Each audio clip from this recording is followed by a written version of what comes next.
O, bili na kayo, te. Sariwat natural, matigas at mahaba ang talong ko. Ay, te, bumili ka na. Aba, huwag kang magpapabala dyan. Itong talong ko mas mahaba, mas mataba, at mas makatas. Dito mahirap malanta. Ay, naku, te, GMO lang yan, te. Laboratorio ang hindi natural. Dito, mas maganda, natural. Fresh na fresh. Ay, sige, dun na lang ako sa kanya. Mas mahaba, mas mataba. Ano nga ba ang GMO? Okay, let me take it from here. Learn from professional. In the realm of biotechnology, science is not just pushing boundaries. It's about rewriting the very blueprint of life. From cloning the first mammal to crafting crops with 5 nests, biotechnology is revolutionizing the way we eat, heal, and thrive. But how did we unlock these powers, and what does it mean for our future? Join me as we unravel the mysteries of genetic engineering, cloning, and GMOs. Biotechnology is the science of using organisms to develop new products. Thousands of years ago, farmers selectively bred crops and animals for better traits. Today, with the power of genetic engineering, scientists can directly modify DNA to enhance crops, cure diseases, and even create genetically identical organisms.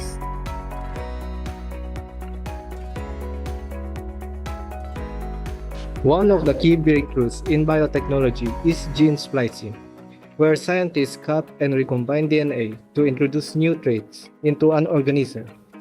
This technique allows us to develop pest-resistant crops such as BT corn and BT eggplant, drought-tolerant plants, and even bioengineered medicines.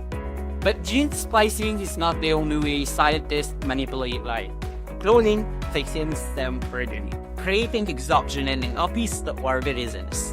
And no discussion about cloning is complete without mentioning solid shape, the first mammal grown from an adult cell.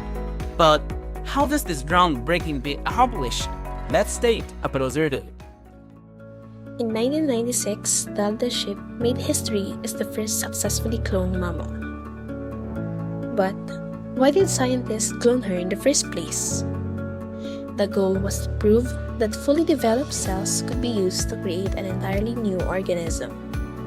This challenged the long-held belief that once a cell is fully developed or specialized, it cannot change its function. But how did they do this? Scientists use somatic cell nuclear transfer, a process where the nucleus of an adult cell was transferred into an egg cell that had its nucleus removed. This embryo was then implanted to a surrogate mother, leading to the birth of genetically identical clone. This breakthrough demonstrated that fully developed cells still hold the blueprint to create life, revolutionizing genetics and medicine. Dolly's cloning changed science. It advanced stem cell research, leading to potential treatments for diseases like Parkinson's and Alzheimer's. It also paved the way for organ cloning, which could solve transplant shortages. In farming, cloning helps breed stronger disease-resistant livestock. But with these advancements come ethical concerns. Should we be cloning animals simply because we can? Just as cloning is changing the future of genetics, another biotech breakthrough is reshaping agriculture. Genetically modified organisms, or GMOs, a technology revolutionizing the way we grow food. But are they the future of agriculture or a cause for concern? Let's find out!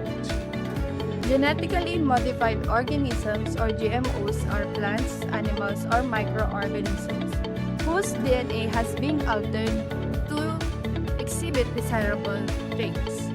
Scientists modify crops to resist pests, improve nutrition, and increase yield, making food production more sustainable and efficient.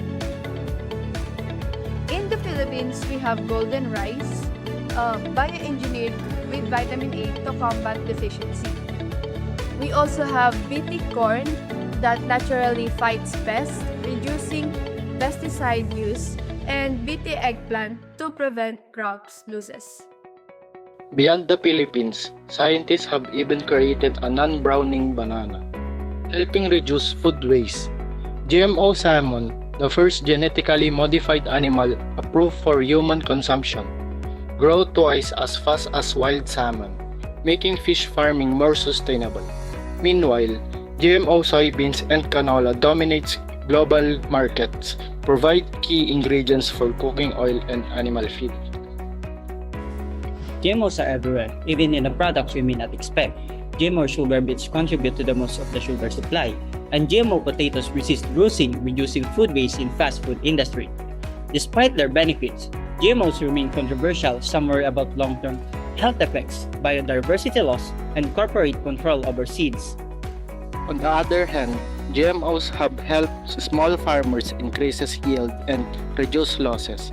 In developing countries, pest resistance crops mean fewer chemical sprays, improving both incomes and health conditions for farmers. With climate change affecting global food production, researchers are now working on drought-tolerant GMOs that can thrive in extreme weather. Could this be the solution to the food insecurity? But with innovation comes with debate. Some argue that GMO disrupt natural ecosystem and that research is needed on their long-term effect. Others believe that genetic modification is the key to feeding a growing global population. So where do you stand on GMO? Is it a scientific breakthrough or a cause for global concern? For GMO safety, the Cartagena Protocol on Biosafety, adopted in year 2000. This protocol regulates their handling, transport, and use to protect biodiversity. And then the big one else. It requires risk assessments, proper labeling, and transparency, allowing countries to accept or reject GMOs based on scientific evidence. This protocol also promotes public awareness to ensure informed decision making. As biotechnology advances, the challenge remains. How do we balance innovation with ethics, environmental safety, and consumer rights? Science and technology have transformed the way we grow and consume food. From cloning to genetic modifications, we have explored how biotechnology is shaping agriculture and medicine. But beyond science, the real question is, how do these innovations affect us in our daily lives? And now, let's see how our discussion plays out in the real world. Mahusay na kalidad ng produkto, mas mahabang ligaya ay Estevisa. Mukhang gusto ko yung mas mahaba, mas matagal masira. Sige, bilhin ko na yan. OMG, tama ka dyan! No, it's not OMG, it's GMO.